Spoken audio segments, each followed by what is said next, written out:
Good afternoon. Hello, everyone. It's Saturday afternoon, 1 p.m. Welcome to the kitchen where we discuss everything about life, the processes of life, growth, challenges, and everything else. So when we talk about the kitchen, it's where the food is cooked. It's where nurture begins. It's where conversation happens. Okay.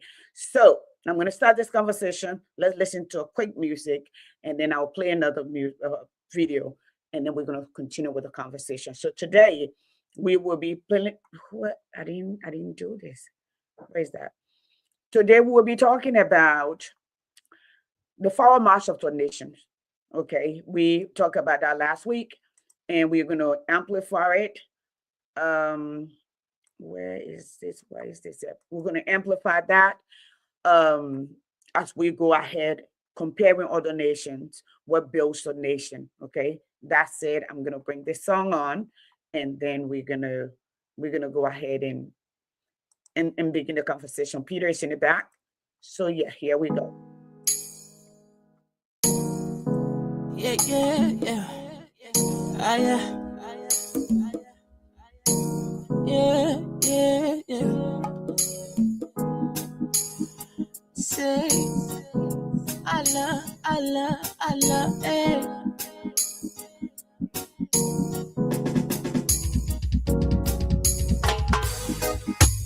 Day now break, everybody on the hustle. Some people know like peace, they want some trouble. Crime rates on the increase. The government can protect the people. Oh Lord, no justice for the poor. Yeah, love the way we're living. We're treating one another unfair. Love the way we're living. We're treating one another unfair. Yeah. What's the hope for the future? What's the hope for the future? What's the hope for the future? The hope for the future. Yeah. We have everything in abundance, but we die and rot and bleed. We pray, action. So we're gonna stop here, and Peter's of course is here. Okay, we're gonna stop right here, and we'll pick up from where we are living now. So let's talk about where we. I love the way you say we have everything in abundance, where there's no justice for the poor. We are trying to paint a direction, a nation that is possible, how other people have created their path, especially for the young people. This message today is to the young people, the future of the young people. You have a responsibility, and nobody stands up for you to be the change that you seek.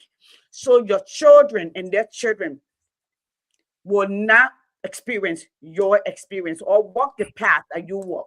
That they don't have to be good boys. They don't have to be close washer in people yard. They don't have to be subjected to anything that people want just so you can feed your children or pay their school fees. So the message is we want to change together, change our mindset or build a nation that goes beyond tribe, that goes beyond political party, that goes beyond self-interest. Peter, again, let's start the conversation. It's good always to have you. We've been on this journey for a very long time, over a decade now, and we're still going.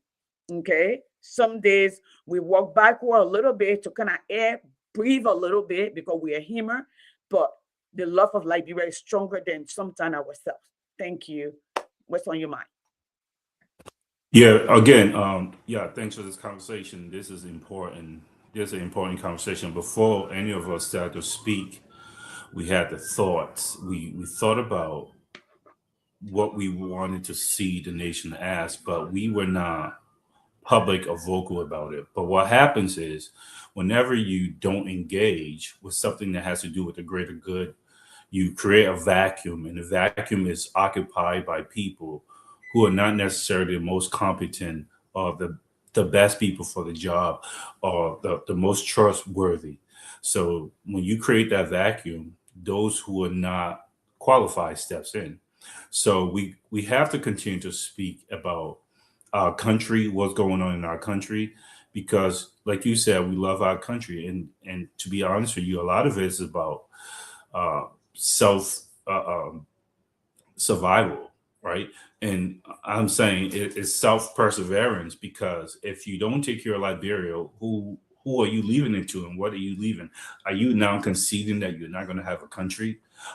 So those are the type of things that keep us a person like myself awake, and hopefully more people. The more they think about what's going on at home, the more they will engage in what's going on. There are a lot of people who says, I don't care about politics. Well, if you don't care about politics, politics surely cares about you. Whether you make the decision or not, there are going to be decisions made, and that decision you have to, because you live in a government, you have to follow.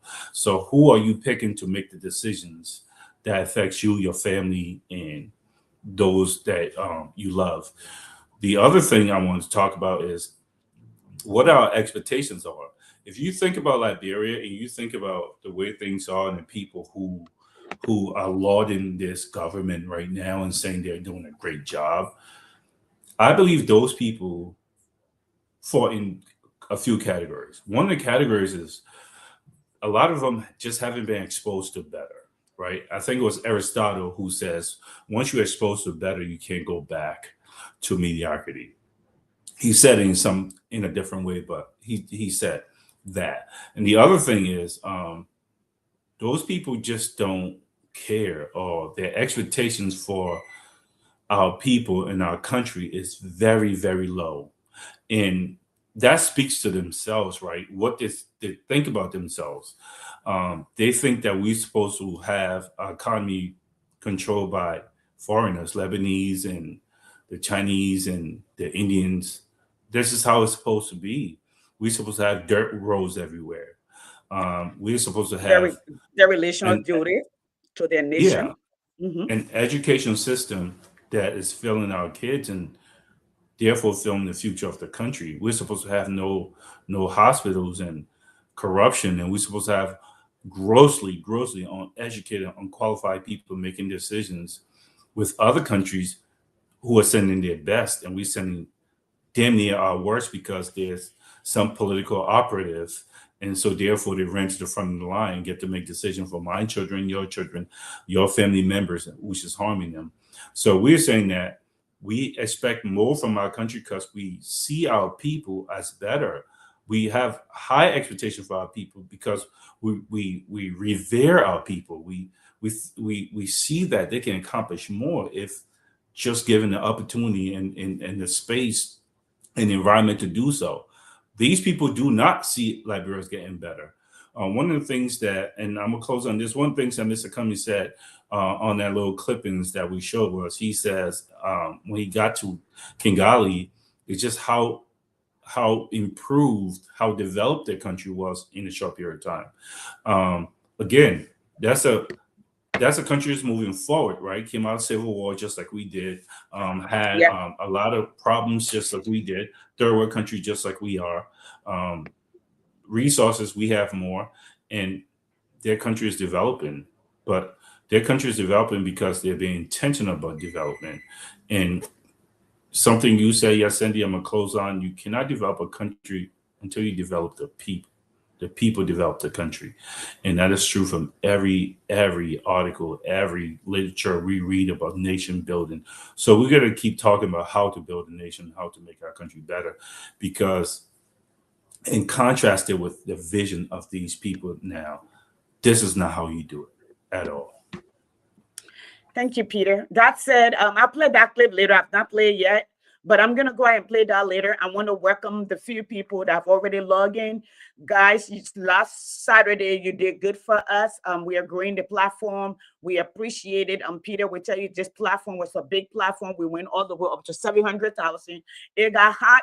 We're starting all over. I know we like to get to party when everybody's already there. Okay. So, and when we're trying to create a mindset where we say building, you can build it. We can build it ourselves. So it's not just in abstract, or we're not just talking to you, we're telling you we're building this particular platform back, and we want to build it back better. We want to speak directly to our young people. I will play that little clip with Mr. Cummings, but I want to play first how consistent this man has been, okay, with a plan. And everything else that he has said, everything is still constant today. Job creation or job needs is still the issue that's pressing Liberia. Security is still the issue that is really, really pressing Liberia. We see it with the border. We see it with immigration. We see it with, you talk about the Burkina Faso crossing into the country. We're the same continent. I'm a Pan-African. I believe in that, but I believe in systems. Okay, I strongly believe in system. All right, we need to build a system, just like here in the United States. We can cross. I can get in my car. I can drive all the way to Rhode Island or whatever state that Peter is in, but I travel with my driver license. When I leave and I'm there, I buy gas. They know I'm there. When I get on the flight and I go there, they know I'm there. They know and they follow me. That's the Africa that I want, and it's possible. All right. Now, I want you to listen. The other day when Mr. Cummings was interviewed, it was a 20-minute, 30-minute interview. Some people came on Facebook and say, all of them can talk, they don't know how to do. This dude has built, okay? Has built, he helped rescue Pillsbury, a multi-billion-dollar organization, okay, corporation. He took over Coca-Cola. He shifted the direction of that. We're not saying there are not other qualified people. There may be. But this is whom we know who has the record. Okay, now the sparkling. So let me play this video. I'm just going to play about 5 minutes because I don't want to go into it. Next time I'm going to play the other half. So let's listen to that. Then we're going to talk a little bit. Then we're going to play that video. So I want to welcome my own sister, Sis Yvette, Catherine, Toby, and Ezekiel. Welcome. Please share the video. Okay, thank you. So let me play this really quickly and Peter, then you can take it from there after I play this really quickly. Here we go.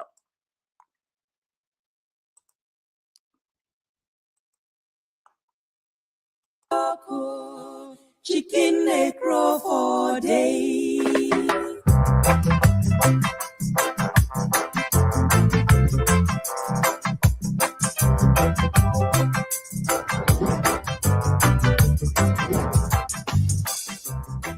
Oldest republic in Africa. And yet, we're one of the least developed countries on the continent, and indeed one of the least developed countries in the world. And I say to you, my fellow Liberians, we deserve a better Liberia. We need to ask ourselves some fundamental questions. Why are we where we are? Most Liberian homes don't have electricity. Most Liberian homes don't have running water. Most Liberians are unemployed. These are things we can change. These are things we should demand of ourselves and of our leaders. We, as Liberians, cannot keep doing the same things and expect different results. We cannot keep electing and selecting the same kinds of leaders with the same kinds of experiences and expect Liberia to change. We have to do many things differently. And that starts with selecting and electing new leaders who know how to create jobs, who know how to grow the economy, who will prioritize the Liberian people first before they prioritize themselves. And this is what I offer you, the Liberian people. The other universal truth that I want to share with you, my fellow Liberians, is the best predictor of future performance and future behavior is past performance and past behavior.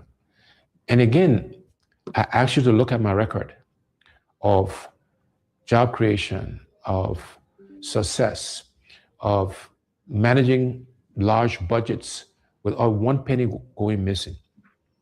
All of these things you can look at and compare to the other candidates. And again, you will see that my past performance and past behavior is a good predictor, a good indicator that what I commit to, we will deliver. There are 5 priorities we have, and we call that the what's. And then there are 5 things we call the how we'll do it. And those priorities are as follows. Our first priority is infrastructure. Simply put, it's electricity, it's roads, it's water, and it's internet and cell phone connectivity across Liberia. We have to invest in infrastructure. That is the top priority. That's the basis on which we can and will do everything else. The second priority for us is job creation. There are too many unemployed, underemployed, and unemployable Liberians. The unemployment rate is over 85%. And therefore, job creation is our next priority, creating jobs for the Liberian people. The next priority is agriculture. We are a country that do not fear ourselves. These are things we can do for ourselves. We should be producing rice to feed ourselves. And my commitment is that by the end of my first term in office, we will be self-sufficient in rice production. And within education, we're focused on vocational training, teachers training, and adult education. But we have to educate our young people because, again, that's how we can help them create jobs. That's how we can train farmers. And so these things are all linked together. And our final priority in terms of the what's is health. Because you can have good infrastructure, you can have a good job, you can feed yourself, you can have great education, but if you don't have your health, it doesn't matter. And so health is our 5th priority. And there we're focused on primary health care and preventive health care. So those are the what's we'll do for our people, for the Liberian people. How are we going to do these things? The first. So we're going to talk about the how we're going to do it next week. So we're going to focus on that. I'm going to let Peter pick that up from here. Okay. And we will continue this the next week. So we have not too long of a video. Peter. Yeah, so if you listen to comments, he talks about new leaders. And when he speak of new leaders, what gets my attention is not just the individual being different, but new set of thinking, the way, new vision, the way you see things has Right. to change. So if you look at the people who run to the front of the line to lead the country, everyone can tell you what the problem is, right? What the problems are in Liberia. They can say, like Joseph Boycott, roads. Why? Because he sees that there are bad roads. A Zogo can tell you the roads are bad. Okay. They can say we don't have any health care. You can say that, right? That comes the same. And I can't wait till we go into the house. That's what separates, that's what the rubber meets the road. When Cummings speaks of new leaders is what are unique ways to solve these problems without waiting and making excuses. Those are the type of leaders that he's talking about, right? Innovative, forward-thinking, best practice leaders. And same thing with education. Which brings me to a post I made today about our education minister. The education minister is the system in Liberia is requiring all teachers to be certified. I'm an educator, lifelong educator. So are you, Yasendi. This is what we do for a living. So this is our wheelhouse. So I was waiting to hear her just drop down some knowledge on this. And the reporter asked her, like, why? Well, what's the purpose of the licensing? And she gave 2 reasons. There are a litany of reasons that I'm going to talk about just now, and I wrote some of them down, right? That why education is important, why they have to be, people have to be certified. Her 2 reasons, Yasendi, and there's a reason I'm bringing this up. Number 1 reason was, well, the teachers need to be certified so that because it's the law. That's reason number 1. It's the law, right? There are things in the books, and there are laws that needs to be followed and they're not being followed. Okay. Second reason, so that education or educators, the profession can be more respected. Well, when you speak to educators, those are not the reasons why you get certified. You should get certified. Not at all. Okay. I listed some reasons. I want to go over some of them that I listed, just like at the top of my head before we even like get started. Okay. Why a certification is important. And the reason I'm pointing these reasons out is because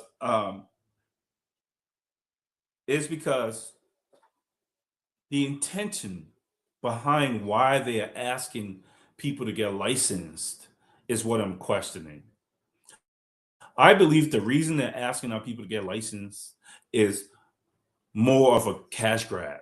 They have no idea how to create revenue in the country, generate revenue, or create jobs. So therefore, someone is going to say, well, I went to this college and I got this, so therefore I'm going to be a teacher's trainer. Even the person who's the minister of education, she worked in colleges, but she's not an educator herself. And she worked in student retention and making sure that they graduated from college.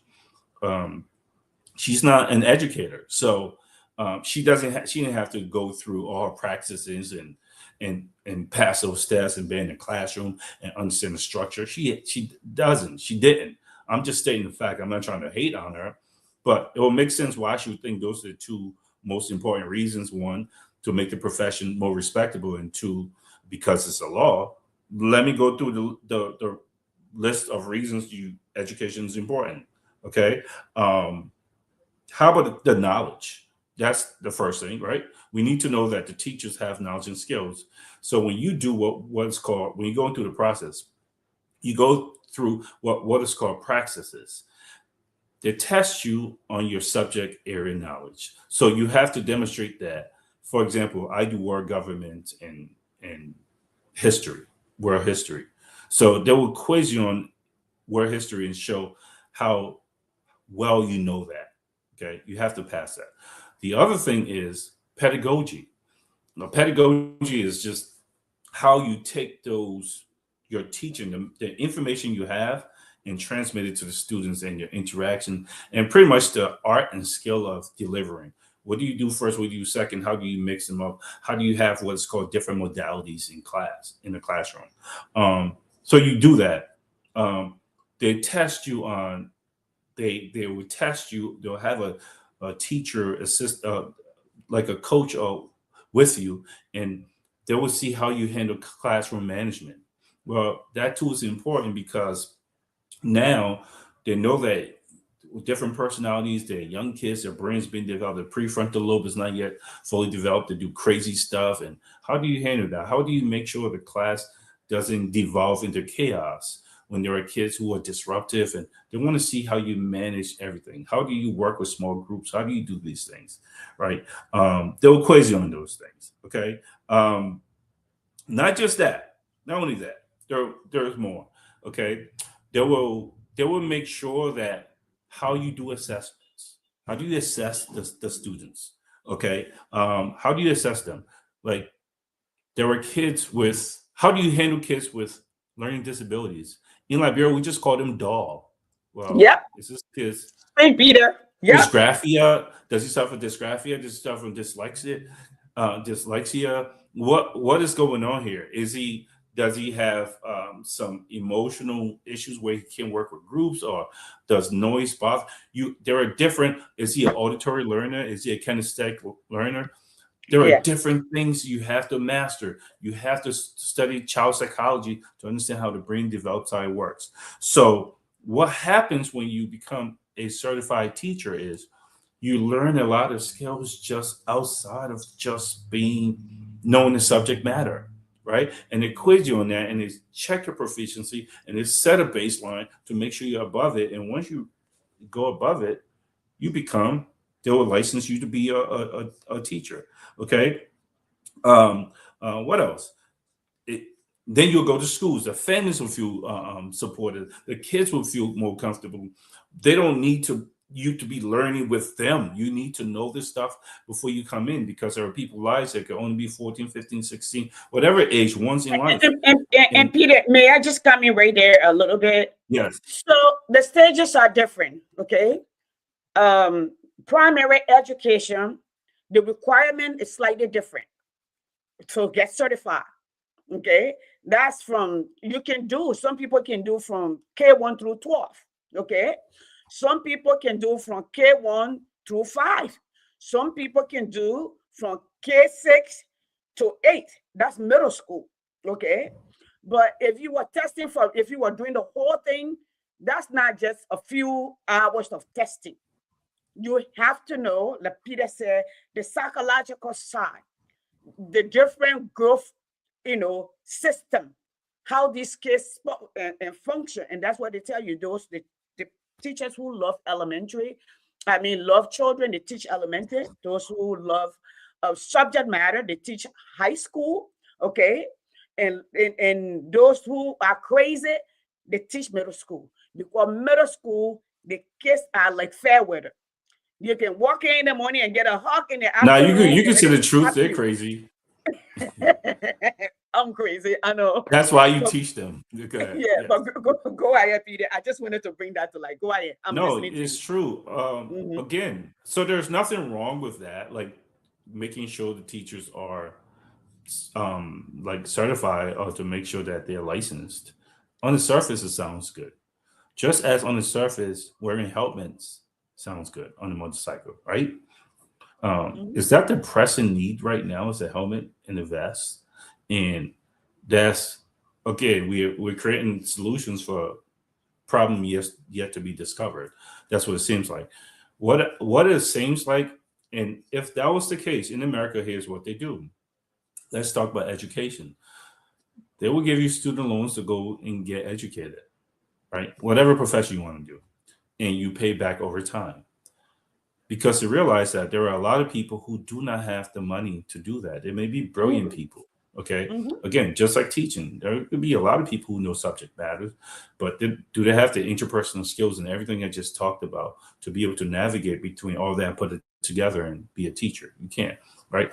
But in America, they'll give you the tools needed to get started in your profession.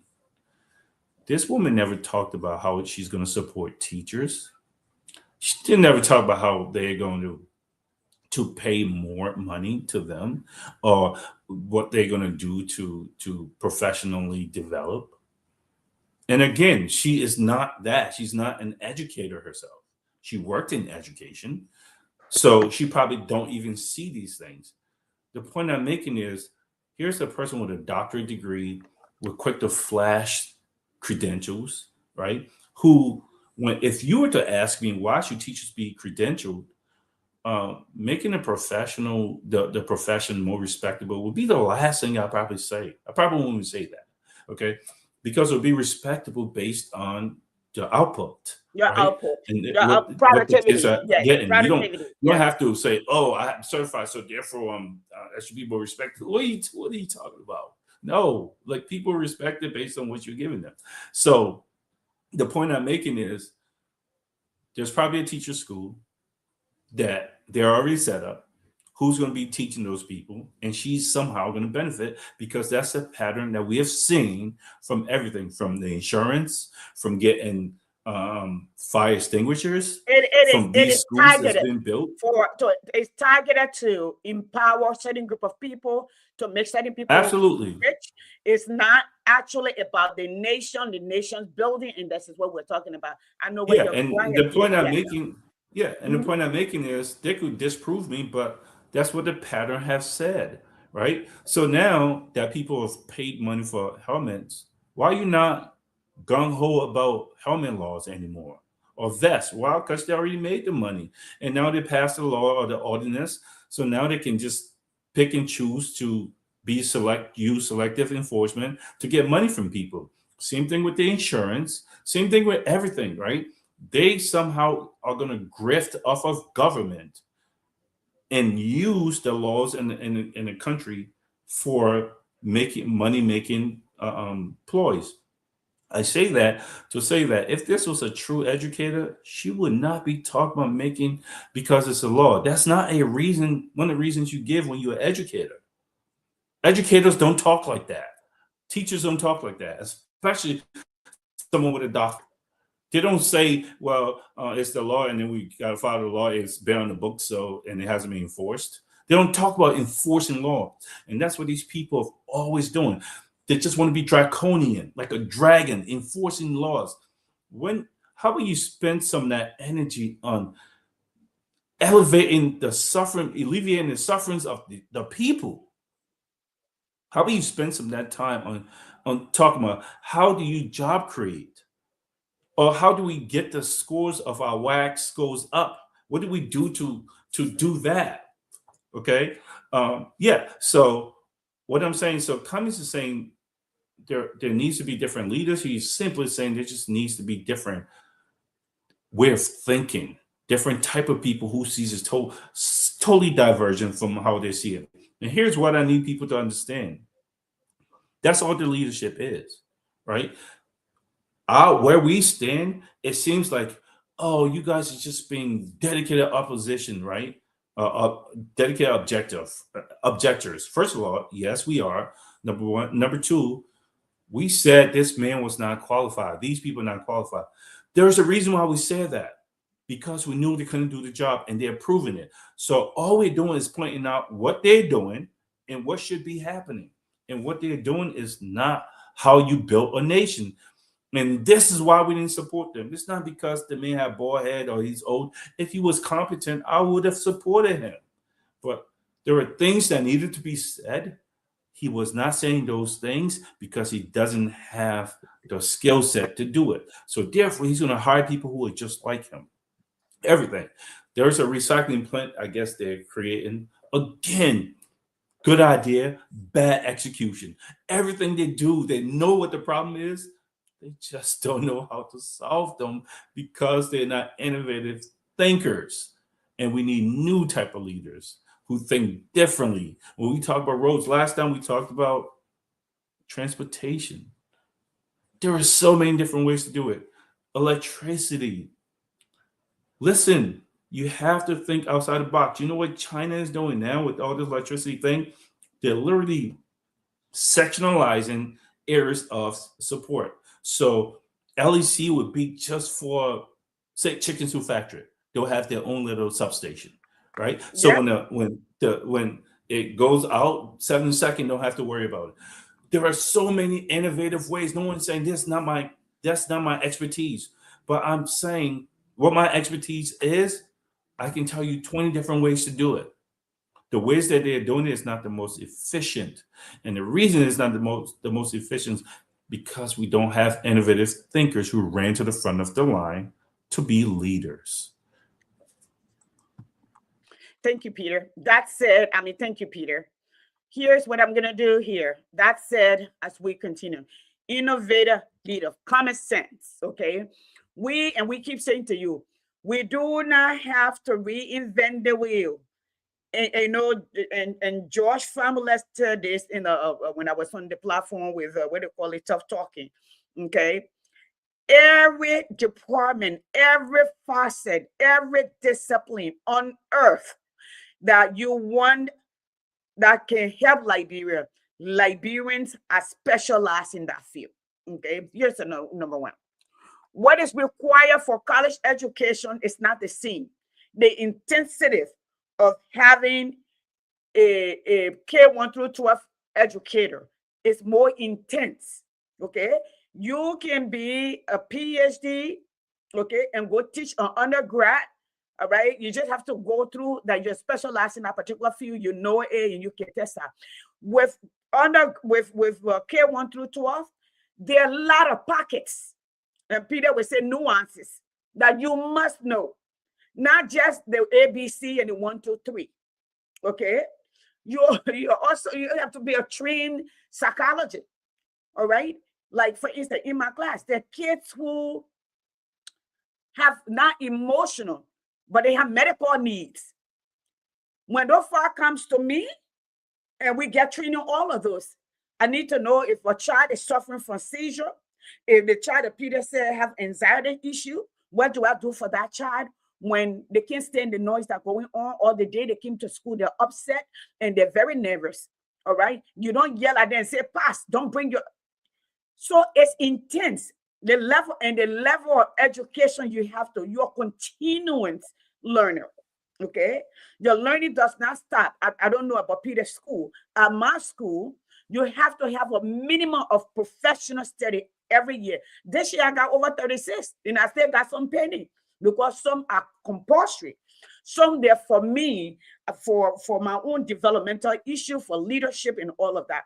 So when you take a college retention or counselor and bring them and make them, this is not to discourage anyone, but we're saying something in economics called and in management called ergonomics, where people are putting where they're stronger, where they understand, they yield, they produce more, because that's where they specialize in, that's where the strength is. When you pick people because they're direct along, a cousin-in-law, sister-in-law, and bring them, and you say, my man, you confirm my own, I confirm your own, then it's not in nation interest. There are three major things that we tell you in a nation development process.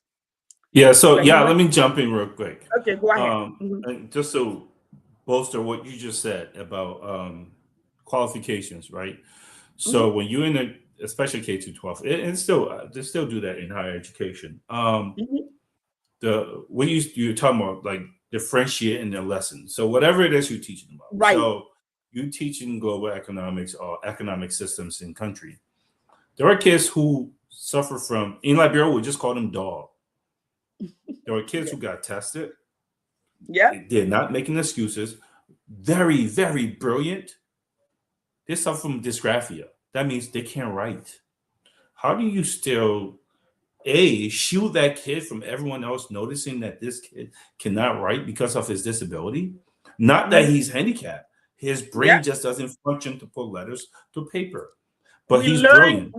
We learn differently. And in so many, you just put it in the bigger term, differentiated learning. The kids, every child is different.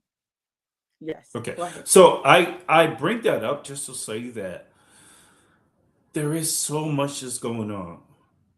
Who are the experts that we are hiring to teach the teachers how to teach?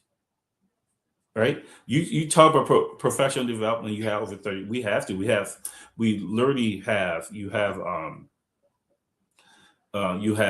what's called CPT, continuing professional development, right? And you have to training. You have to every week. You have to go through. That's why you had to get. If you hear a teacher say, "Oh, I have got a couple of masters," it's because we have to keep taking classes, right? And it's hard to just go in, and especially for me, it took a while because I'm already teaching and I'm getting these credits, but it takes a minute to do that because you got something else you're going on. But they're going to get more than one only because you have to be a lifelong learner to continue to teach. Who's doing that for our people? When? How? Okay, who's coming to do that? And why would you not talk about that and say, this is what we're doing for our teachers? This is how the yellow machines, that's another thing, right?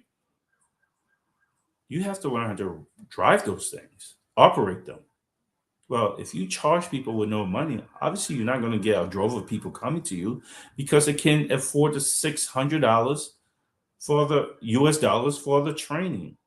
Right? Peter, say that again. Yeah, it's like 589. They're charging people to train them. They have to go to Cindy. They have to go to school to learn how to operate the machines. The cost of the school is almost $600. I think it's equivalent. I don't know how much it costs to go to UL or whatever. I think it's free for UL. There's a reason why UL was made free, because you're denying access when you ask people to pay up front. So when I bring up the fact that there are student loans here, I'm connecting to the fact that if you truly want teachers to be certified, you want a capacity built, you must do the heavy lifting. The upfront cost got to be subsidized by the government. And we're not saying that. And the government isn't doing that. And that's the problem, because 90% of the budget is on reoccurring expenses okay, paying salaries, buying cars, doing frivolous things, and that's why the country is not moving forward. So we criticize them because we know there's a pattern here, and you're breaking it, and you don't know what you're doing. You're literally all over the place, and you guys want to justify, you want to be insulting, as if people can come right back at you. And for a long time, those with information, Yasendi, just avoided interacting with these people because they're nervous that, oh, they're going to cuss me out. They're going to say I'm a homosexual. They They're going will to call me say a that I'm prostitute. on They will call drugs me a or women. They're gay. going to say Yeah. you're sleeping with people. They will say some disparaging things about you. So a lot of intelligent people just don't even get involved. This is where I was like, this is complete, forgive my language, bullshit. So now you got to give them a taste of their medicine. And if you don't, this is why people gravitate towards Prophet Key saying some of the vile things, the most vile things, and people watch people who are cussing at these people because guess what? That's the language you guys understand. That's the climate. You can't have a policy debate. I've like literally challenged them to come on these social media. Yasendi, you're one of those people that all these UP people are so bright, and Yasendi is this and that. Come and debate her on world history. I am Debate open her to on, you. yeah, Science, debate her technology, on nation building governance. and Yes. Mhm. yeah, I just want you to do. Let's talk facts. Do it live, so you don't copy and paste from Google. Let's do it live, right? They're pretenders. They're fake. They don't have the information. So therefore, they want to muddy the water. They want to run to ad hominem, attack you, and we attack that. But look, that man's cussing. Damn right, I'm cussing. I'm gonna continue to cuss. That's the only language you guys understand. But I'm also informed, and we can do that too. So if you want to be intelligent about it, we can do that. If you want to get gutter, I'm gonna go deeper than the hole that Mo Ali dug up to go get water. I will go deep as hell. You're gonna dig a hole. I thought yes. as the Burj Khalifa, the tallest building for 250 we'll be people. digging to the end of day. I don't mind doing that. I was a man before I became active into politics. You're not gonna be a educational conversational terrorist and think I'm gonna run away because you just said all these things. No, I'll go right to your family too. You don't have it. They can't do this because they don't have it. They don't have what it takes. Okay. Company started with infrastructure, Yasendi. So Peter, let me do this. Let me play this from Kengali, okay, folks. And then we're gonna talk about it. Most of you don't know this, Mr. Cummings was one of those people who opened doors for Rwanda when the poor Kagame had come to the system. In fact, he sent a plane for him a couple of times to come here on business to look for investment.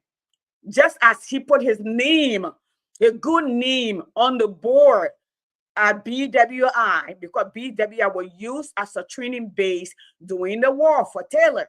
And Liberia, when we were looking for people to help us out who had character, Ellen reached out to a few people, okay? Alexander Cummings was one of those people, and he didn't mind putting his good name down because in the developed world, not the today America, at least all of those things were in Haiti, okay? You needed people with repetition. They needed people to have repetition to put their neck on the line for you that you will do as you They got say. a cosign. You need a cosigner. Okay, cosigner. I don't know what people understand the cosigner, okay? Exactly. So he put his name on the bank. He put his name on the BWI board for people to be able to give us help because he was a trusted voice. All right. I'm carrying this somewhere. So Mr. Cummings was in the position, like just like he was in position in July 2014 during the Ebola.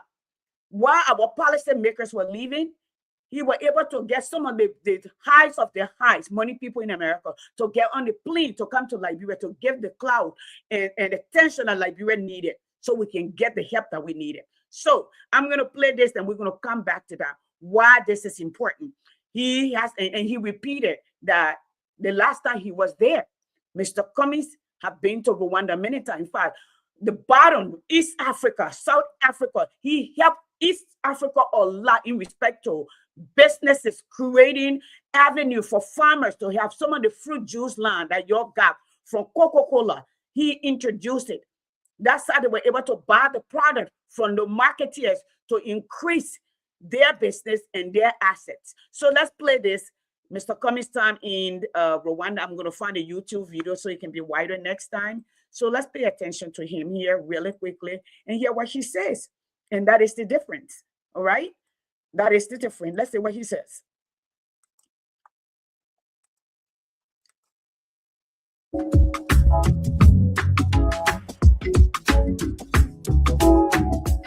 Well, let me first of all say it's great to be back in Kigali after so very long. And it's wonderful to see how the country has developed over the many years since I've been here. But this Africa CEO Forum, the theme is about scaling, how Africa and Africans can work together to scale their businesses. And I think Liberia can learn two lessons. One, within the context of Liberia, we need to work together so we can scale within Liberia. And so that means working together as a people, businesses working together, government being supportive of the businesses and business environment and investing in businesses. So again, we can get scale, we can make our businesses bigger, they can have impact. The second way I think Liberia can benefit is by collaborating with other countries. So within the Mana River Union, for example, or within ECOWAS, for example, because then it expands the markets where Liberians can sell products that we produce, that we manufacture. So the concept of scaling, which is the theme of this forum, is something that can directly apply to our country. Scale within Liberia and scale across the sub-region and indeed across the continent. So Peter, let me start and you can expand on it, okay? I'm going to start and you can expand on that. Let me explain to you all. Who is she? Let me first of all tell you, before I became a teacher, I have a business background, I have an MBA, okay? So I understand, okay? So let me bring this to you. First thing is, when you know where you are, they say a leader does not become a great leader until that leader is a great communicator. So don't look at his skills of communication, clarity, direction, structure, simple. And then who is he talking to? He said, what needs to happen, who needs to do what, and how it needs to happen. See that? Peter, I'm going to start, then you can go ahead and talk to me. No, you're absolutely correct. No, you're absolutely correct. Again, if you listen to what this man's saying, well, I want to start by saying this, SND. So a lot of people say, well, Cummings just doesn't have it, doesn't have. What I believe they're saying is that he's not dirty. He's not like Joseph Boyka who will just backhanded say things about you. The word's going to come to me in a second, but he's not going to make those snide comments about people and disparage their names. He doesn't do that. He's going to stick to facts and things that works. He focuses on ideas. He doesn't focus on people. Like President Weah, who is like a big celebrity and has his said things, and people say, yo, he doesn't do that. He speaks in a measured way. That's what CEO do. CEO does, right? A CEO will do is what I was trying to say. If you talk to people who are doing international business, those are the type of people that other really smart people listen to. But the bad thing about that is the personality that will make us successful in the world and in international businesses, the reason why a person like Cummings will be invited to share expertise, that doesn't work in Liberia because you got to be bombastic. He's not going to be bombastic. And the bombastic characteristics is what we've had before. And, oh, that iron lady, oh, we bring down the measure, we'll rebuild it into, like, that's not how you built a country. We need someone who's measured. And so Liberians are looking for something that will never work for what we need to work for. So When communists talk about scaling businesses, and what he's saying is you need to work as a cooperative, right? So let me give you an example. And every country had to do this. In America, a long time ago, so forgive me for being a little teacherish right now. In the 1860s, around the Civil War, America was broke. And the biggest business we had here was these people had. Now Liberian, I just happen to come to people country. What we learned is that they had no money. Liberian man, huh? Okay, go ahead. Oh, Liberian male. Liberian man. But what we learned about their country in the 1860s, before you see all this glitz and glamour, the farming was the biggest business, right? Everyone was a farmer. They were all these. Yes. Yeah, just like us in the same point in their development, they were farmers, and that was the biggest employer. And what happened was the farmers' railroad cost was a lot of money. They couldn't get equipment. There were new equipment being invented, but they couldn't afford it. So they turned to the government. And initially, the government said, well, we can't help you because the government wasn't really generating that much money neither in this time period. Like I said, the country was broke. And they learned from that and they switched it later on and started giving out land grants and loans and all this stuff. So what the farmers did was they created their own political party called the National Grange Party. And in the party was, you got to skill, you got to work together. So if you're getting beans, find out who else is getting beans. Let's order from one person. Because these corporations only respect people who they think is big. So when we come to them with a major order, we get discounts. But when you try to do it individually, you're going to lose out, right? So these people try that and they work together and they created what was called cooperatives, right? The point I'm making, this is what companies talk about when you talk about Minor River Union. Yeah, the Guinea, the Sierra Leone, the Ivory Coast. He's saying that if we just, even within Liberia, how do you organize the farmers to work together? And that way they'll make more money. Here's where innovation and nuance comes in. Not only should you do that and stop having these mom and pops farms, right? These subsistence farming. That means farming just to survive, right? We can turn those farms into profitable international business if we scale, if we work together. And that's what these people did, okay? They had these industrial farms. And it was no different. They just put their land together and say, yeah, Cindy, you are going to do apple. That's it. But I want to do potato. I want to do, no, you're doing apple. Okay. You're going to do cassava. And you work together as an organization. First thing you do. So you organize yourselves in Liberia. That's what this means is different. Second thing you do after you do that. Liberia is so blessed with having Liberians live in other countries. How do you connect the diasporan, and agriculture is how you do it. How do you connect the diasporan market with the local market? Everything our government should be doing right now should use all of their diplomatic ties to make sure we take part in mercantilism and we take part in it's going to come to me in a second, but we need to connect the two. So that way, just like in America, England was the first one to make clothing. Okay. America started making clothing. The clothes was way too expensive. I'll go into details in that. But you need to find a way to sell your stuff outside the country. Yes, you can sell to Minor River Union, but first you must organize. You must create the system that will enable you to do that. We haven't done that. We don't have a president who talks about that. We don't have the intentionality about that.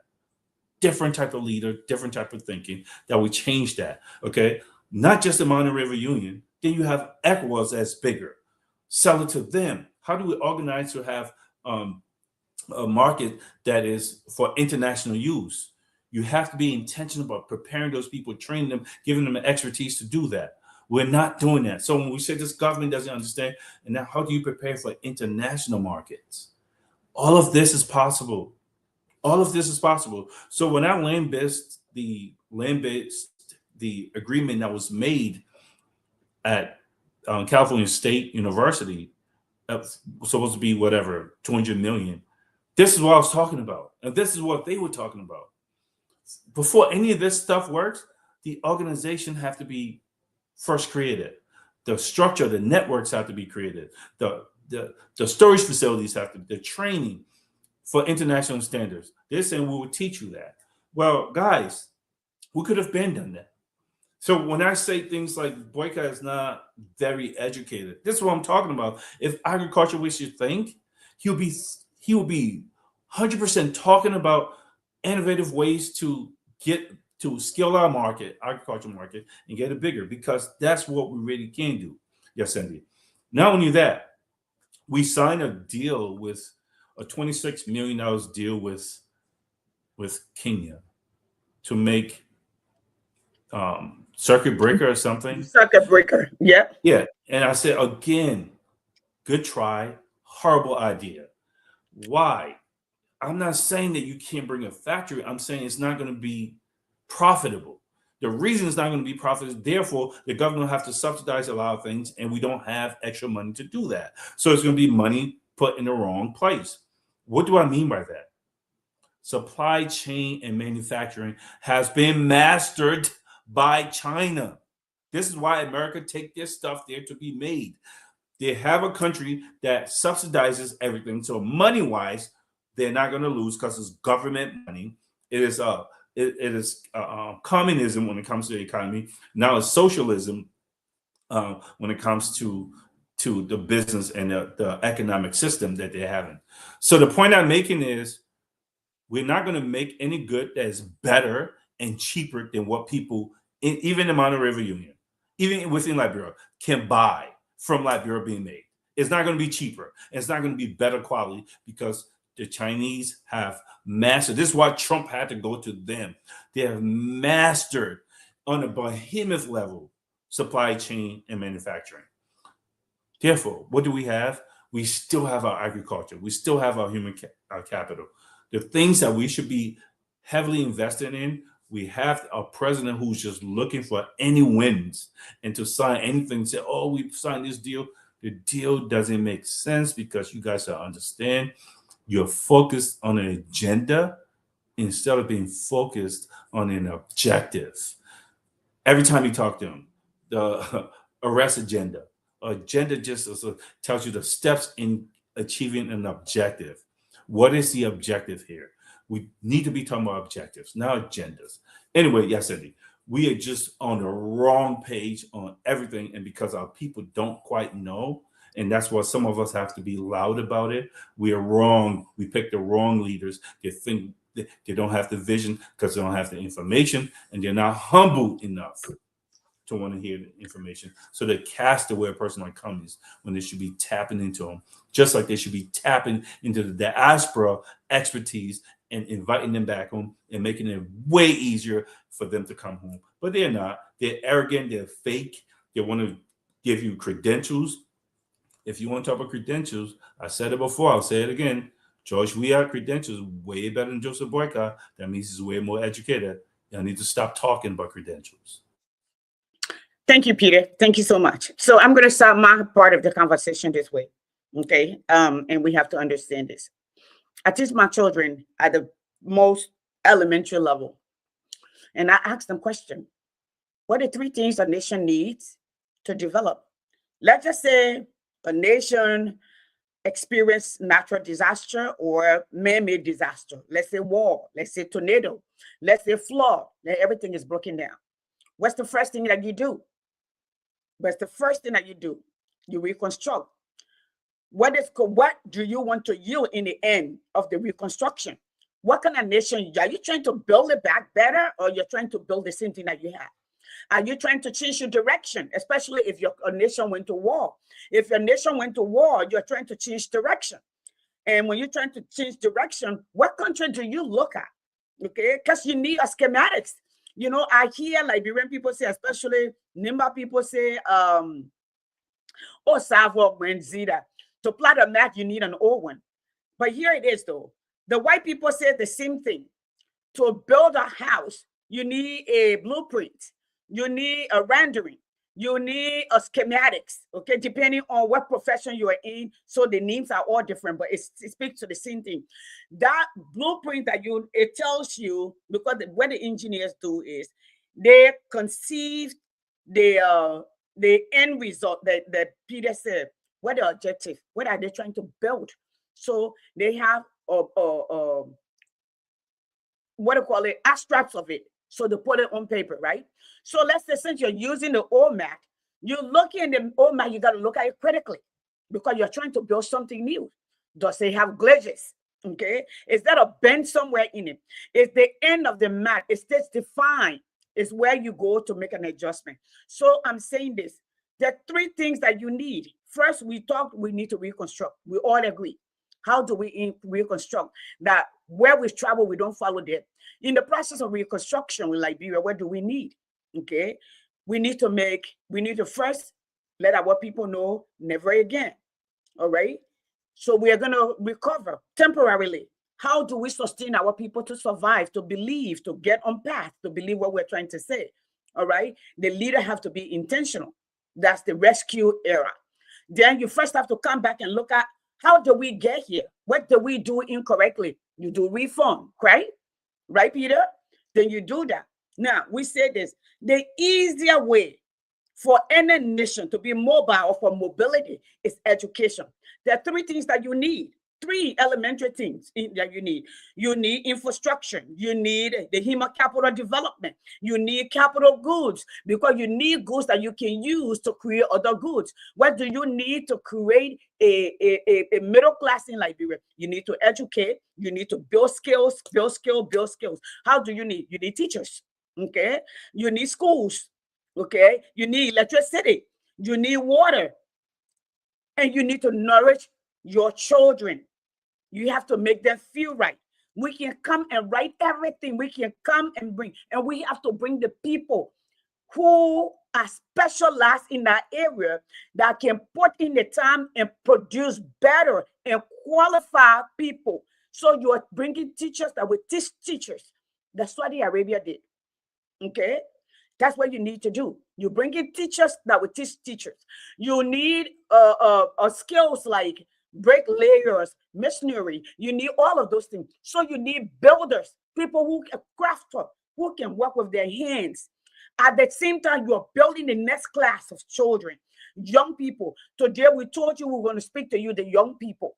So now what we need to do is disabuse our minds and step away from this thing. I come from Grand Jide, I come from Nima County, I come from Lofa County. It has not changed the nation. All we've done is that we allow the political class. One thing that I started looking back is, Peter, saying I started working and looking.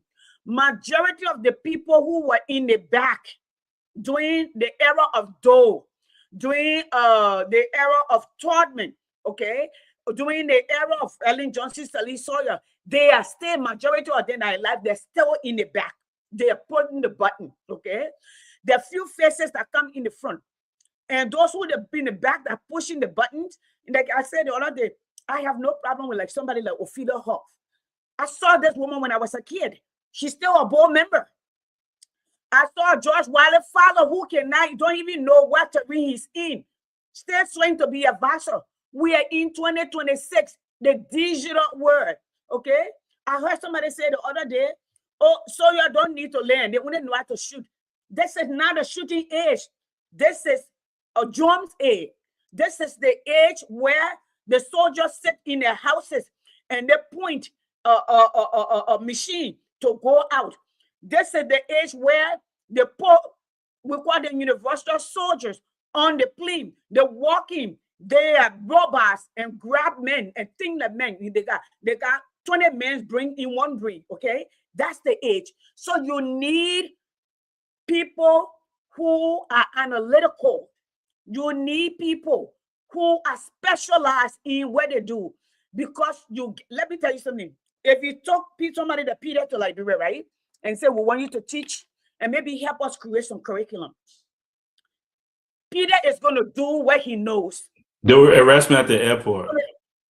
You are not going to tell him what to do. If he sees that you are not on the right path, he will tell you, excuse me, people, ever I have a career. If I walk into America today, I would be hired. In fact, I can go to Spain and get paid more. All right, that's it. We saw that with Dr. What do you call it, Dr. George Gompu. He walked away. We saw that with Saye, the Saye woman from who was the first what do you call it, finance minister. Okay, and they brought in people like you brought in Amara Kone. Okay, Amara left the position, then he went back to school because he saw he was deficient. He was not a finance major. He was into tech, desktop support. He was a technical person. He was not an administrator. He was not a strategic person on that, okay? And I have nothing against him. But I think even us who understand ethics, okay, you will not give me a job that I know I cannot do and take it and I'm going to be a pawn. So I tell people, you don't get the best of us to come on to the ground to help. You get those who will agree with you. That means we're not ready to change. You're not. You're not ready to change. So we're here to say to the young people, this is your future. What do you want for your future? And we're pointing you in the right direction. Who can deliver? What is that? So in anything, in any economic arrangement, is what, who, and how. Who we're looking at? We're looking at the young people, the future of Liberia. What needs to be done? We need to build skills. We need those three things. We need infrastructure. We need the human capital development. We need a way to produce that capital goods, however you want to put it. And we say education is the faster way for mobility. Mobility. We said that you can sit in now we got Nigeria building call centers if they can, if the electricity is stable. People are doing businesses. We have Chinese, not Chinese, Indians. Now India is 64% agriculture. But starting for 5 years ago, they make sure every child is educated. All right. They're into the service industry. When Peter, you go for MRI, it's the Indian people, the health sector that is interpreting your reading your film. When they do testing research, it is happening that everything is sent to India. You know why? That's mobility. They don't have to come here. Okay, they have increased the service industry. And when people say labor is cheap in China, that is true. But the talent is in China. The population is in China. And they are using that to their advantage. Let me tell you something. In 1976, before 1976, the Chinese could not feed the population on a mouth. It took one man that they took chance on, Deng Xiaoping. You only look at three things. He look at his military, he look at agriculture, and he look at technology. That was his three focus. Thank you, we will. Okay. And the China you got today, okay, today, less than what? 50 years later or less than 60 years later, have become a global power. They have become the supply chain controller of the world. Okay. China yesterday, who was sending people to be free in America, is dictating to America what it will do, what it wouldn't do, and what America should do, and what America should not do. Okay? And the difference between America and any country in the world, America got all the best brain from all around the world. Once they came and they saw that you were brilliant, they didn't allow you to leave. You stay. You make this your home. And they made it comfortable for it to be your home. They change your life to make it your home. I like to talk to people.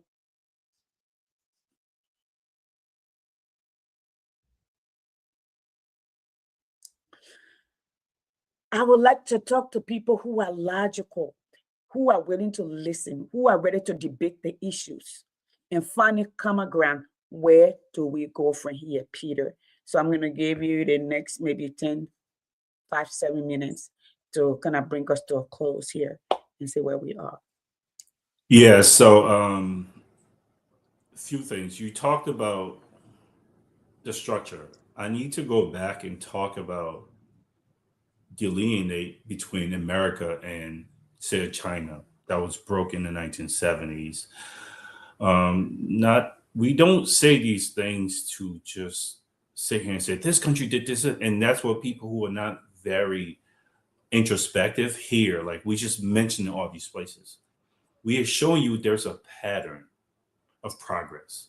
There's a blueprint. Just like you build a house, just like you cook a food, there is a blueprint on how it has been successfully been done everywhere you go. America is a capitalistic system. I want to talk about economic systems. America is a capitalistic system. In a capitalistic system, it is all about dog eat dog. Dog. Yep. Okay, goes all the way back to this guy called Horatio Alger. Pull yourself up by your own bootstrap. Okay, rugged individualism. America says we don't care about you. They did that with the Native Americans when they exterminated them. They did that with the Africans when they brought us here to work for free and as cattle. They did that with the new immigrants when they came here. And they're doing it now to prisoners. They do it to people who are at the bottom of society. America looks to take advantage of people. It is all about profit margins. How much labor can I get out of you, and how little can I pay you to get you to keep working without you complaining? That's America. So it's a different system. So capitalism is all about maximizing profits. With that, you have to take advantage of people.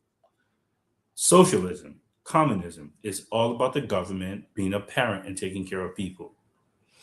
America, pure capitalism, like I said before, was not working. This is what Karl Marx came in. It was not just America, Europe too, England.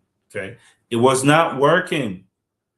This is why when you look at America now, or you go back to a guy called Roosevelt, what was called a New Deal in America, is saying we must infuse some socialistic aspect to our country, or else we're going to not make money. You must have Social Security. You must have Medicare. You must have Medicaid. These are all things the government took on. So you have a class of spenders. Okay? You must have days off. You must have vacation time. You must have overtime pay. These are things that came about because America's pure capitalism did not work. So just taking advantage of people has never worked. Let's go to China.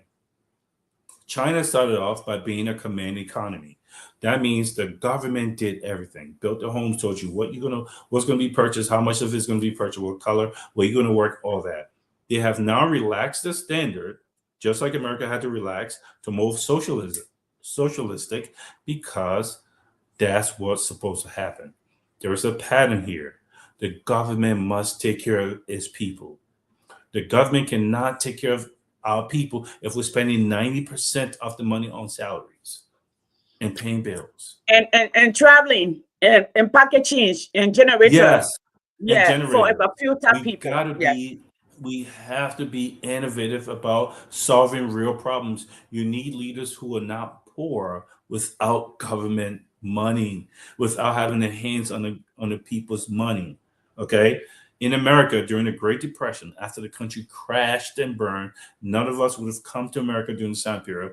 The motto was called Triple R: relief, recovery, reform. Reform, yeah. Okay. Relief, recovery, reform. Relief, we got to help our people. First of all, whatever they're hurting, how can we help them? That's the first thing. So you must relieve the people. When has Liberia done that? Again, I'm pointing out to tell you why we're on the wrong path. No country has done that. South Korea took care of the people first. Okay. Taiwan. Singapore. But those are elite. Okay. Singapore. All these countries that came from poverty took care of the people first. Okay. Recovery. We got to get back. Now that the people are okay, they can breathe and put their mask on. Okay. We got to get back to where we are. Okay, now that we're back to where we are, how can we make sure this? What y'all said, how can we make sure we never go back there? Well, we need to have some reform. We need to do things a little differently. And this is what America did with all these social programs, the food stamps and all this stuff, to make sure that people are not desperate. You cannot have desperation and democracy in the same world. They don't work. Okay. The problem we're having in Liberia a lot of times, Yasendi, our leaders have not studied world history. They haven't studied it. They really believe Liberia is different than other people's country. They haven't studied. They don't see how everything interconnects. They don't have any perspective. In Liberia, here's what I suggest. We need to have relief. When you hear companies say we got to start with infrastructure first. You can't just, he's not just saying start with infrastructure. You can't just start with infrastructure. What else has he talked about? The leaking bucket. The first thing he's going to do is fix the capital flight problem, the money leaving the country, the leaking bucket. No matter how much water you put in, it's going to leak out. This is what this man's talking about, the leaking bucket. You can't, everything is broken. Fix the system first. Get Liberians to compete against the Lebanese and Chinese at those stores and businesses and give them spendable incomes. Fix the capital flight problem. Then we'll go to infrastructure. When we're doing infrastructure, you have to build the schools, the highways, you have to build the hospitals, train our people, the young people to prepare to take advantage of those jobs. You can't bring in a construction company who's going to build homes in Liberia, but this is a foreign construction company, and any money that Liberians pay and invest into that business is going to be re-emitted out of the country. You can't do that. We don't have a country, a president of government who's being intentional about making sure capital flight is fixed. Clueless. You have nothing until you do that. Okay? So we have to relieve the people first. We have to create the system. We have to create the system to make sure the money's not leaking out. Educational system, we got to create those systems. All the systems we need. Healthcare systems, transportation systems. Those systems need to be looked at, fixed, created, whereas it works for Liberians. And the last thing is maintenance. We have to maintain it. So build a great system and then maintenance. How do you do that? That's where the educated people that you educate going through the process, they're the ones who are going to come in to make sure we maintain and keep growing. Okay? That's why you must educate your populace. So it's not saying, well, just have people go read books. No, there's a whole procedure here. When we get to maintenance, we're going to need them. Right now, yes, focus on creating low-skill jobs. This is what Cummings has said over and over again. And I want to say this, Yasendi, this is important. He's not going to be in your face about it. So you say, oh, have a better personality, dance and do all that. Like, stop talking. You don't know anything. He's not going to be who he's not. We got to do it for him. If they need loud, we got to be loud about him and let the man do what he's an expert in, which is helping our country. If you're waiting for him to do the booga dance for you to vote for him, you are a problem. You're my enemy, because we need to get him to where he's going to help the country. So the gaps that he doesn't have, the gaps that he doesn't have, you fill in it. What's your job now? Okay, you can't expect someone to be something or not, even though he has a skill set that we need. He's giving a blueprint. Nothing I'm going to do is new. I'm going to copy what other people are doing. So Peter, I know you're finishing. I wanted to play a piece of this sorrowful, and let me say this to you. And I've learned this because you don't see a value. My grandma used to say, you can be on the same line on the street selling the cassava. Everybody's selling cassava. Somebody will sell there for $5. Some people will sell it 10. You can sell it for $100. Somebody will see the value. The person who recognizes the value will see that value and pay for it. Okay? So, because Liberian people have not seen that yet, okay? Or those who are in charge are afraid of it, so they use the boogeyman issues, okay, to scare you, because they believe they keep you away, because they know that once you experience true leadership, honesty, integrity, vision, you will not go back. Competence, you will not go back. So they scare you. You can come up with all the numbers you want to manufacture. That's fine. We are good with that. But we are telling you this is the way. That's how it works. and their record of it working. Now, let me play this man. I'm just going to play 2 minutes, Peter, and you can take another 2 minutes to close. The rest of you can give your thought. I was very disappointed, okay, with this rambling and this rant that don't make sense. But you know why? That's the choice of the people. That's the tyranny of the majority. So we're going to play that. Let's see where we are. I need everybody to pay attention, okay? And then we're going to close shortly after. I'm not going to say anything else, but leave that to Peter to do that.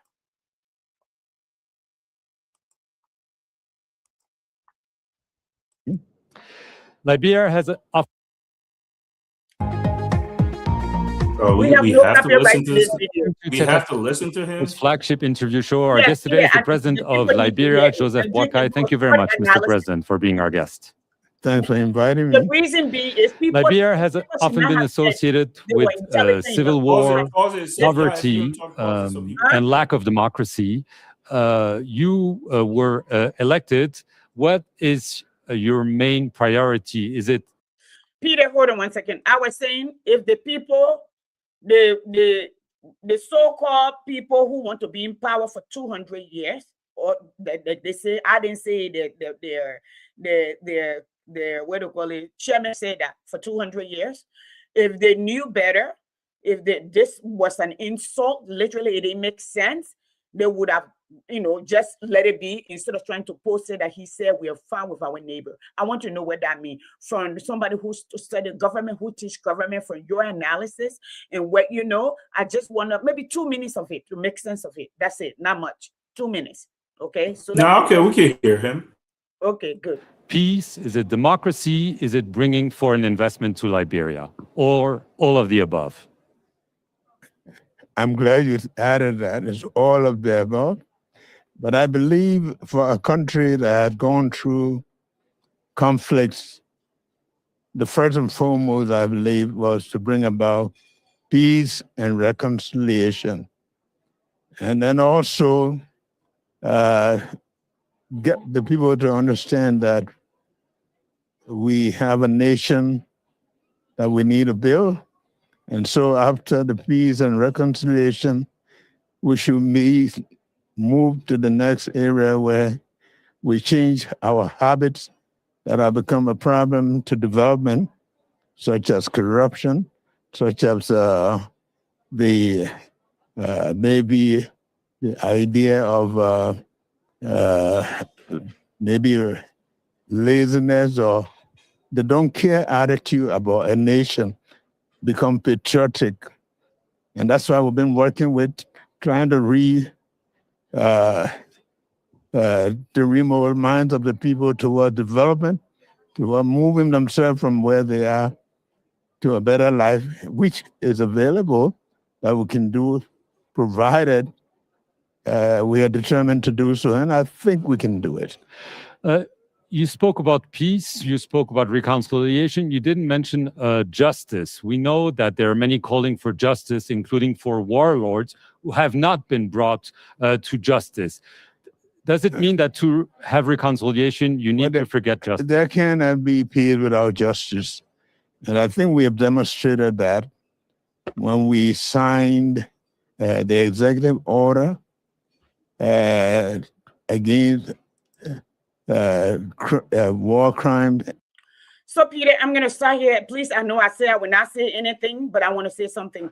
This is a facade. If you come to it, you signed executive order, but you did not fund the movement for the justice. Okay, the journey for justice. You sign paper, okay, and play with the Liberian people. That's all this is, okay. And you see how we say in Liberia, mango. For me, it's disingenuous when you say, "Oh, we are this, we are that." No, you are not. You say all of the above. You can say all of the above when you are driving $1 million car, whereas you told the people you can ride wheelbarrow to work. You are building a $10 million home in your town. Our border has been invaded when people who have voice to speak were elected by over 5,000 people of their peers. Okay, you You call and pay millions of dollars to have him removed. And even with the story that out here that it was fraudulent, some of the people say they voted absent. You don't vote absent. You're supposed to be in the chamber, raise your hand, say why you think this man should be moved. Okay? You are going to other people's country, you're going to the ECOWAS to point finger, and the other people doing so, you don't want to talk about those issues. So for me, the paper sound confused. And if you are halfway intelligent and care for your nation, it is a shame for you as a Liberian to even try to repeat what this old man is saying. I'm not going to call him the name that Peter uses, but it has come to, we all have come to the realization that Papa Bubaka, I'm sorry, is not on the right path, and he's not honest with us. And that's how I'm going to put it. Peter, I'm sorry now. I can't let you close. So, yeah, Cindy, can you get him off the screen now? I don't see his face. Here's what I'm saying. There are people who have a reverence for the office of the presidency, and we all should. If the president was meeting the standards of a president, this is a con man. And to pretend like he's anything outside being a con man, that's disingenuous. That is disrespectful to the lives and the suffering of the mothers and kids and people, the dreams that are deferred in that country, the complete despair that we see. It is disregard for their lives of those people. He's a con man. He knows nothing. He is a pirate. He will repeat everything he said is because what that man said. No nuance. No logic, no clarity, no direction, no structure. You said, if you're truly about justice, how come you're not funding it? Because it's not real. Because he knows all he had to do was say it. If that was really your thing, you would applaud, just like you kept pushing to have Speaker of the House expelled, to have Yeke expelled, Yeke removed, to put people in jail behind the scenes. You will speak on it. If you really cared about that, you will speak on it and then get the general public to give you a mandate to do it. You're paying lip service and you're disrespecting us, and you expect it to be respected. There's the same man that will be cheeky to everybody that tries to ask him any real question because he's absolutely empty-headed. He's unintelligent. He's hurting people's family. I immensely dislike him and anyone like him. And it's a hill I'm willing to die on. He's not a good person. He's a bad person. He's vain. What do I mean he's vain? He's got to keep that hat on because he doesn't like how his head looks like. And he's right. It looks stupid. Peter. He drives a car. He says, I'm going to drive a wheelbarrow. And now you drive a $500,000 car. You bought a couple of them. You're an old man. You have to wear what? $6,000 shoes and Rolexes, and because you never had it, you didn't have the talent to get those things. You're a fraud. You're fake. I don't care how these people feel about what I'm saying. There's nothing you can do about it. He's fake. He's hurting the people of Liberia. He talked about corruption. All he does is pay lip service. When did you put a policy together to fight corruption? Tell me that policy. When did you fight for that? Policy. What's the policy that we can look at? Okay, same thing with the peace. We care about peace, and either he called people lazy again. That's one of the things you think Liberians are lazy.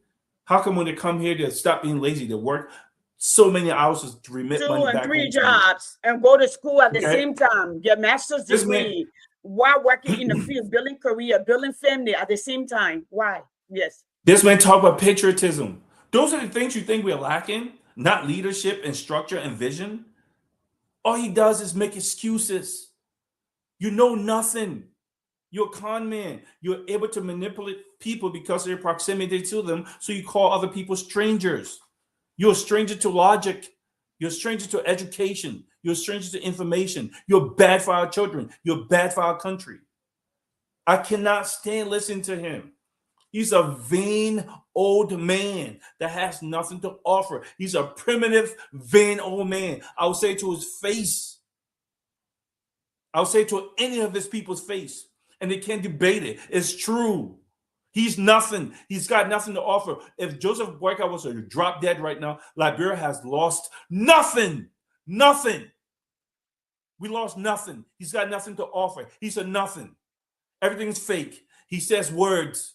He says words that he know people want to hear. He hasn't studied it. He doesn't know what should be happening. And in the meantime, our people are suffering, and he's making excuses. And he's victim blaming. They're lazy. No, Pape, you're lazy. That's why you couldn't get a job outside Liberia. You couldn't get a job when you stopped becoming vice president. If you're really truly a vice president, you should be doing speaking engagement at universities. Thank you, Peter. I was going to say that. Thank you.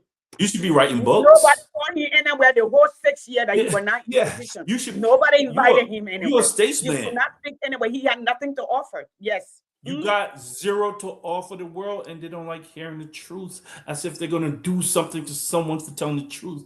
Do it to me. Do it to me. It's the truth. You can put Prophet Key in jail all you want. You could expel Yeke all you want. You could remove a speaker all you want. Anyone who's going to be served as a hindrance to you stealing money and being fake, you can remove them.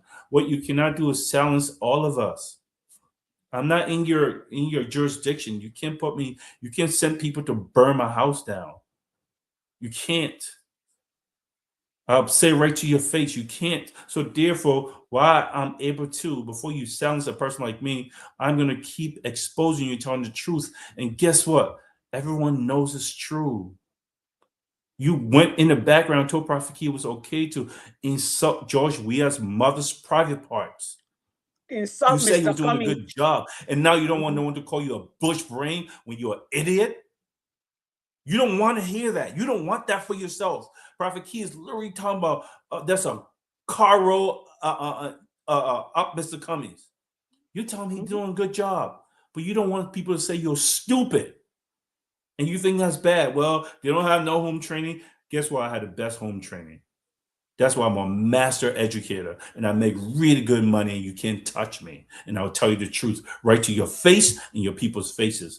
Yesenia, I'm sick of these people. Sick of them. Thank you. Thank you, Peter.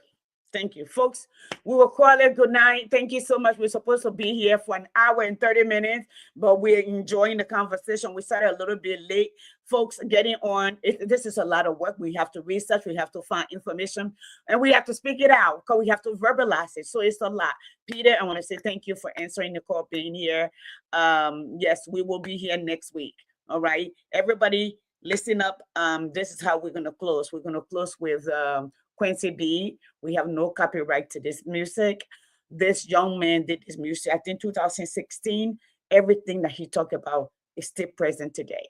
All right. And let me say to all of you who come on this platform, think you'll be a distraction. Moving forward, you're not going to be a distraction.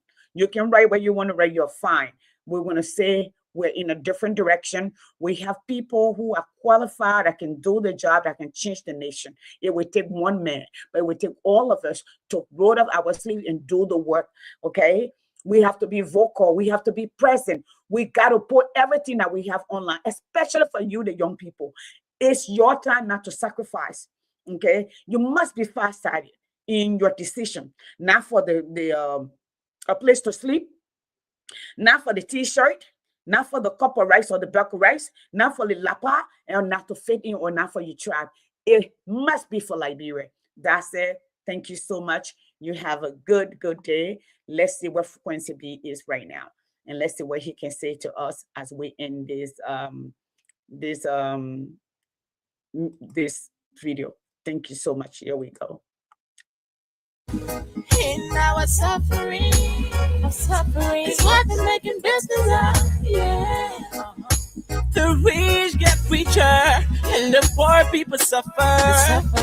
Them promise say, them bring development and better education. Our lands are fertile, no food on the land. Our children, we're pushing into bag. Look the way we're living, we treating one another unfair. Look the way we're living, we treating one another unfair. What's the hope for the future? What's the hope for the future? What's the hope for the future? the hope for the future. Our forefathers were taken into slavery, but ain't no more than time like this with children and slaves.